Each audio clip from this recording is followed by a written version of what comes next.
Yeah, I'm with one of the members of NBAN, the Northern Basin Aboriginal Nations, and we've been working on this our answer to the our submission to the proposed or the draft plan for the Murray-Darling Basin, and it virtually says nothing really about Aboriginal input into the plan, or we've been talking about cultural flows for a number of years now, and uh, representatives of the basin starts calling these so-called environmental flows.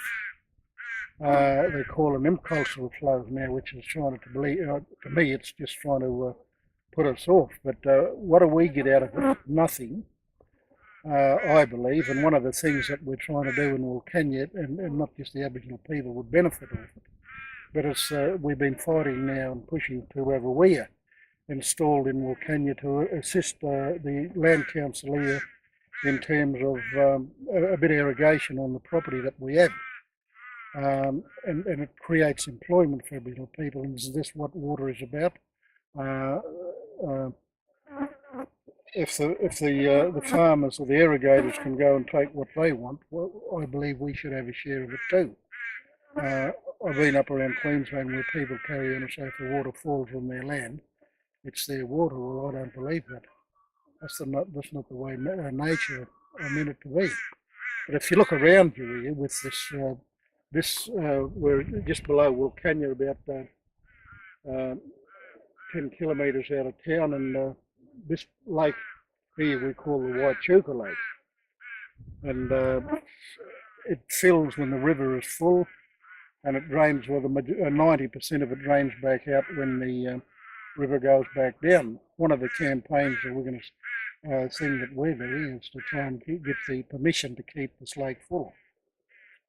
You wouldn't miss the little bit of water that we'd keep in it.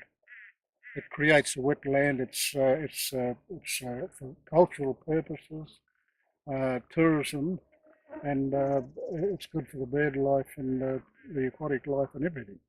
And that's one thing that we're not going to say take no for an answer. But we'll keep going until we get something. But we need to have a say in this plan, and it's about time the government started listening to us. We seem to get left out. I'm not trying to criticise the irrigators as such, but every time a draft plan comes out, they get it and burn it and rip it up. We're not about doing that. We want to sit down and work on it with the government and with the irrigators also, or anyone else who's interested.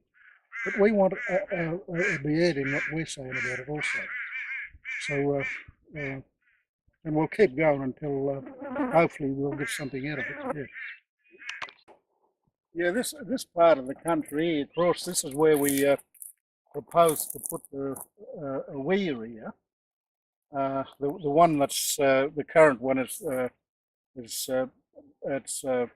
doesn't hold much water anymore, and the reason we'd like to put it down here is because if you look across the other side, it belongs to the land across there belongs to the land council, and through the trees there's a big flat, and it's there's a lot of it that's laser leveled, and that's where we'd like to do some irrigation to create employment for the people. This country is Barkindji, and there's about 700-800 Aboriginal people left in town. The majority of them is Aboriginal people, and the employment in this place, apart from the local council, it's just no employment, and we'd like to create a bit of employment. There's a lot of different things we'd like to do over there, but it's the Darling River is very important to the Aboriginal people. Barkindji means river people, and Barkindji is probably one of the biggest nations of Aboriginal people. It extends up north and down south around as far as Pooncarie down south, sort of thing, and it's the river life is very important to people. When the river's up, it's the kids keeping out of mischief when they go into the river, fishing and swimming, and catching yabbies, and we get some nice perch out of the river. And I remember when we was kids, we used to go with the elder people. We'd in them days we'd have no vehicles, we'd have to walk, and we'd just go and we'd go for days, and we'd camp and fish and hunt and gather, and it was very important to, and still is very important to people. That's why we'd like to see some flows in the river. I've seen it dry for stretches along the different parts of the Darling River, and the water gets when it dries up, the stagnant water comes up from below and it turns salty. And I've seen it kill trees and people's lawns and gardens and things. It's what they can call it what they like, but it's important, I believe, that when Aboriginal people believe that we've got to leave enough water in the river to flow through to keep it flushing. The carp is thick and thriving in the river. I'm not against industry, but I think the cotton is killing a lot of the life, the aquatic life along the river system. You take places like the Burke.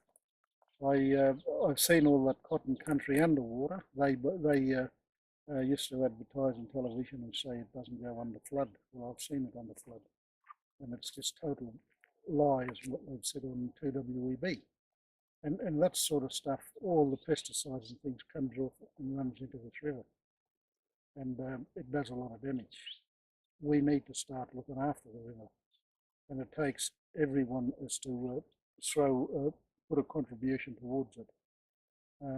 If we're gonna save this Darling River, it's very important to everyone, especially to Aboriginal people, because it's been our life for thousands of years, and we'd like to continue our cultural activities on and off the river.